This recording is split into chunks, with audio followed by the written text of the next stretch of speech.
Hi friends, welcome to ricendspices channel. இந்த வீடியோவில் குழந்தைங்கள்லேருந்து வயசானவங்க வரைக்கும் விரும்பி சாப்பிட்ற காலை உணவு இட்லி பற்றி தாங்க சொல்ல போகிறேன். இட்லி அப்படின்னாலே south Indian famous food. Road கடையிலேருந்து 5 ஸ்டார் ஹோட்டல் வரைக்கும் கிடைக்கும். நம்ம ஒரு ஹோட்டலுக்கு போனோம்னா எவ்வளோ ஐட்டம்ஸ் இருந்தாலும் ஃபஸ்ட்டு 2 இட்லி எடுத்துகிட்டு வாப்பான்னு தான் சொல்லுவோம். அப்புறம் தான் மெனு கார்டே பார்ப்போம்.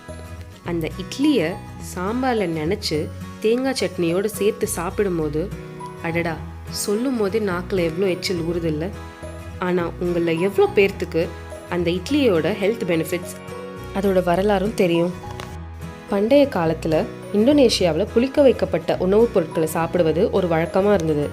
அப்போது வணிகத்துக்காக அங்கே சென்ற இந்தியர்கள் மூலமாக அந்த உணவு முறை இங்கேயும் அறிமுகம் செய்யப்பட்டது.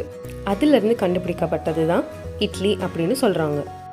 இதன் செய்முறை என்னன்னு இப்போ பார்ப்போம்.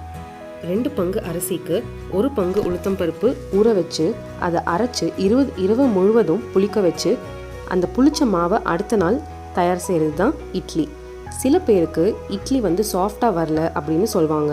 அவங்களுக்கு ஒரு டிப்ஸும் நான் சொல்கிறேன். நம்ம இட்லி மாவை அரைக்கும் போது 1/2 கப் ஜவ்வரிசி சேர்த்து அரைச்சிங்கன்னா பஞ்சு போல் இட்லி கிடைக்கும். பொதுவாகவே வேக வச்ச உணவுப் பொருட்களை சாப்பிட்றது உடம்புக்கு ரொம்ப நல்லதுன்னு சொல்லுவாங்க. இந்த இட்லியை நம்ம வறுத்தோ இல்லை எண்ணெயில் பொரிச்சு எடுத்தோ சாப்பிட்றதில்ல, வேக வச்சு தான் சாப்பிட்றோம். இந்த ஒரு காரணத்தினாலேயே இட்லி உடம்புக்கு ரொம்ப நல்லது அப்படின்னு சொல்கிறாங்க. 6 மாத குழந்தையிலேருந்து பல்லு போன வயசானவங்க வரைக்கும் சாப்பிடக்கூடிய ஒரு உணவாக இருக்குது. ஒரு இட்லியோட சைஸை பொறுத்து 40லேருந்து 60 கேலரிஸ் நம்மளுக்கு கிடைக்கிது.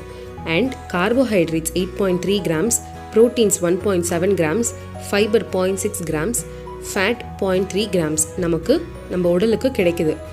இதில் 1% கூட கொலஸ்ட்ராலோ இல்லை சேச்சுரேட்டட் ஃபேட்ஸோ கிடையவே கிடையாது. இட்லினாலே பல வெரைட்டிஸ் இருக்குது. அதில் ரொம்பவே ஃபேமஸான ரவா இட்லி அண்ட் காஞ்சிபுரம் இட்லி பற்றி உள்ள சில இன்ட்ரெஸ்டிங் ஃபேக்ட்ஸ் மட்டும் நான் இன்றைக்கி சொல்கிறேன். வேர்ல்டு வார் 2 அப்போது இன்றைக்கி நம்ம பெங்களூர்னு அழைக்கப்படுற ஒரு சிட்டியில் உள்ள ஒரு ஹோட்டலில் அரிசி ஷார்ட்டேஜ் ஆன காரணத்தினால ரவையை வச்சு ட்ரை பண்ணி செஞ்சது தான் இந்த ரவா இட்லி அப்படின்னு சொல்கிறாங்க. நார்மல் இட்லியை ஒரு நாள் ஃபுல்லாக ஊற வச்சு அரைச்சி அடுத்த நாள் காலையில் தான் நம்ம செஞ்சு சாப்பிட முடியும். ஆனால் இந்த ரவா இட்லியை 10 நிமிஷத்தில் ரவையும் தயிரும் வச்சு சுலபமாக செஞ்சிடலாம். அடுத்து காஞ்சிபுரம்னாலே கோயில் மட்டும் இல்லை, காஞ்சிபுரம் இட்லியும் ஃபேமஸ் தாங்க. அத்தி வரதற உங்கள் எல்லாருக்குமே தெரியும்னு நினைக்கிறேன். அவருக்கு நெய்வேத்தியமாக இந்த காஞ்சிபுரம் இட்லியை தாங்க படைக்கிறாங்க.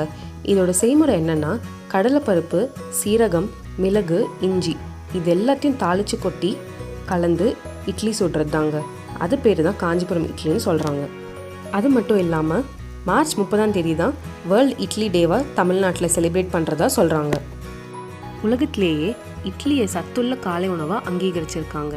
அப்படி இருக்கும்போது இந்த காலத்து ஜென்ரேஷன் காலை உணவாக பிரெட்டையும் பர்கரையும் சாப்பிட்டு பழகுறாங்க. இதுதான் நம்ம நாகரீகம்னு நினச்சிட்டு நம்ம பாரம்பரிய உணவான இட்லியை சாப்பிடாமல் ஒதுக்குறாங்க. ஸோ ஃப்யூச்சர் ஜென்ரேஷன்ஸ்க்கு நம்மளால் முடிஞ்ச அளவுக்கு நம்ம பண்பாட்டையும் பாரம்பரிய உணவு முறையும் எடுத்து சொல்வோம். அவர்கள் ஆரோக்கியமாக வாழ வழிவகுப்போம். மேலும் இதே மாதிரி ஒரு சுவாரஸ்யமான தகவலோடு மீண்டும் சந்திப்போம். விருந்தின் தேவை குறைந்தாலே மருந்தின் தேவை தாமாக குறையும். நன்றி. வீடியோ பிடிச்சிருந்ததுன்னா லைக் பண்ணுங்கள், ஷேர் பண்ணுங்கள், சப்ஸ்கிரைப் பண்ணுங்கள். தேங்க்ஸ் ஃபார் வாட்சிங்.